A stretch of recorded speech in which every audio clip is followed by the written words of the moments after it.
What's up, guys? Welcome back to another episode in my Road to 100 Million Gold series. Yeah, this week that has been past has been it's been interesting. Well, when you'll see the numbers, you'll understand why I'm laughing so much. It's very interesting. So I've been slacking this week on the reposting front on my most of my realms, and the reason why is I've been spending a lot of time getting my crafters ready for 9.1. I've been working on Renown. I've been getting my Death Knight back to Necrolords, where he was 40 Renown, because parts of the recipes you need to get, or that I want to get in 9.1, is locked behind Renown. And I've been farming Renown on my Shaman, which is also my other legendary crafter. So that's taken a lot of time.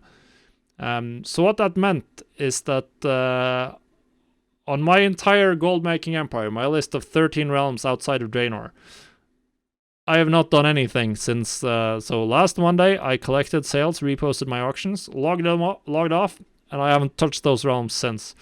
But I did do it today again. Today I logged in, collected auctions, and posted them. Now, I have been cleaning out my mailbox and reposting on Draenor. So I have been generating sales with legendaries, and as many of you will be aware, material prices have exploded across the board on a lot of 9.1 stuff, due to 9.1, I should say, on a lot of materials and a lot of legendaries as well.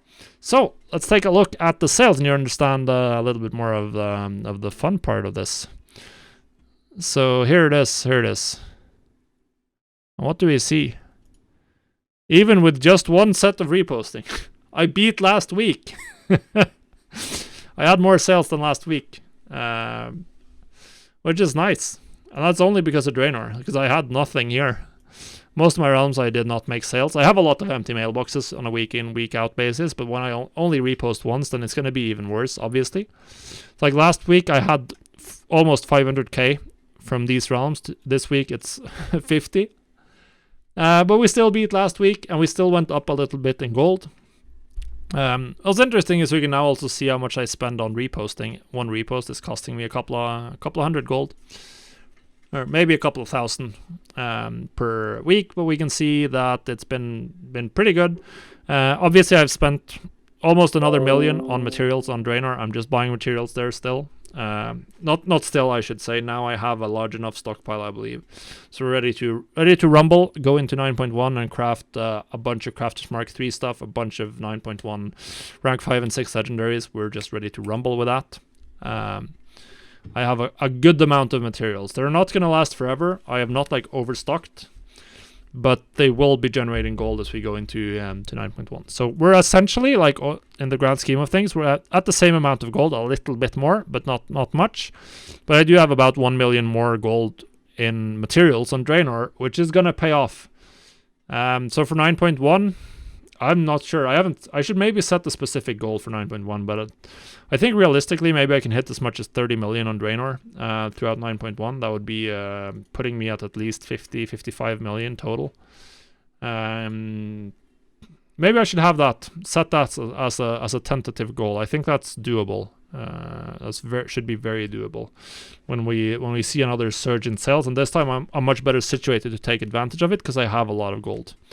Obviously, I have all of the necessary legendaries leveled. The only thing I need is to finish off Renown farming on my Shaman up to 40. Why do you need to be 40? Because that's what unlocks the chapters in Korthia, which unlocks Vestige of Origins.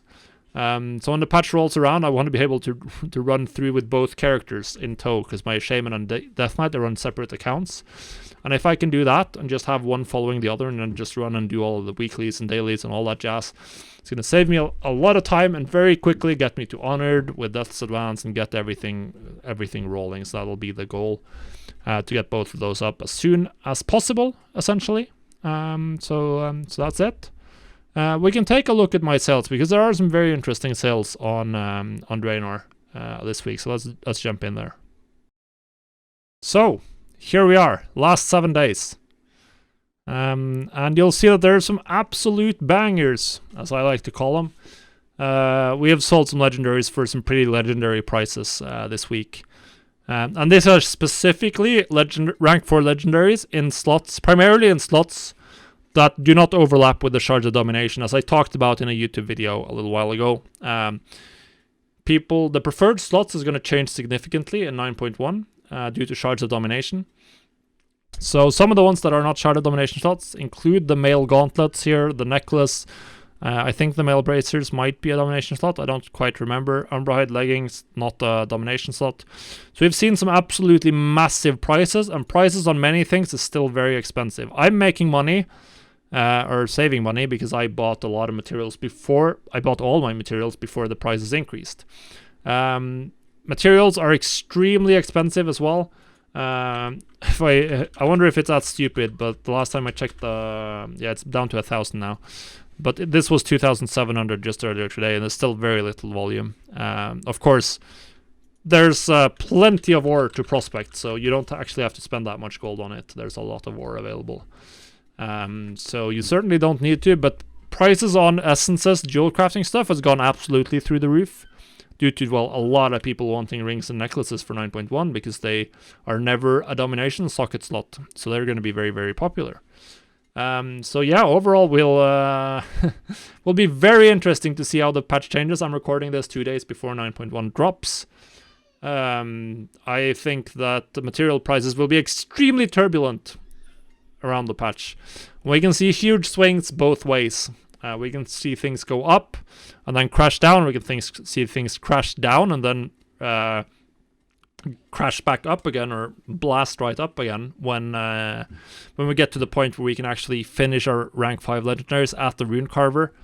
Kind of impossible to tell, but I do expect that people will be looking to splash their gold around on everything they need for raiding, everything they need for M+, all of the good stuff, and then of course a little bit down the line, everything they need to gear their characters, their alts, and I mean, if you can get the Crafter's Mark rank 2, or not the rank 2, the Chained Isle recipe, that's item level 230 item, if you can get that fast enough, that's going to be useful for many people who are in the sort of late tier, mythic, heroic raiding tier of players. They might use that for their alts even, because a 230 item will probably be an upgrade in many of their slots.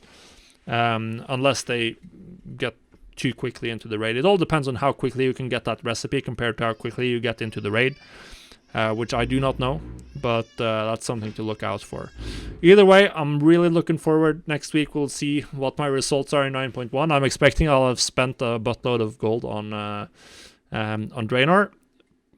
Maybe not, because I have a lot of materials. We'll see. I don't think we'll see too many sales. I'm not really expecting to sell loads of rank 5 legendaries or craft loads of them. It all depends on how expensive the Korthite crystals will be. So we'll just have to see how that runs. Either way, we'll see you on the next episode. Leave a like, leave a comment down below. Subscribe to the channel. Make sure you support me. I really, really appreciate it. And we'll see you on the next episode. Goodbye, guys.